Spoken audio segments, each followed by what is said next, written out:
Stéphane Pedrazzi, le coût de la vaccination en France, ça y est, on a une addition. Plus de 5 milliards d'euros pour cette année. Selon les chiffres du ministre des Comptes publics, ça représente environ 77 euros par Français. Je vous dis ça, c'est un ordre de grandeur puisque on inclut les enfants dans ce calcul alors qu'ils ne font pas partie de la campagne de vaccination.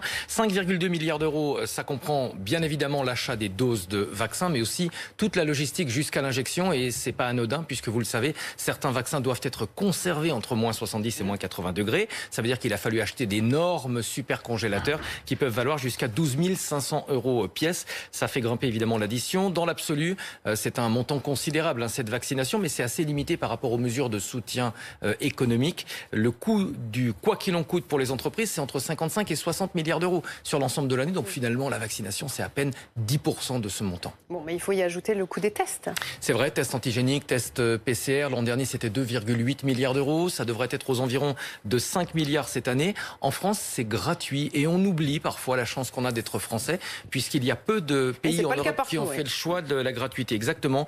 Seul le Danemark et la Norvège, qui n'est pas dans l'Union européenne d'ailleurs, proposent également des tests entièrement gratuits. Ailleurs, si on regarde les tarifs qui se pratiquent, 60 € en Allemagne, 160 en Espagne, c'est un tarif maximal, 250 au Royaume-Uni, 300 en Suède.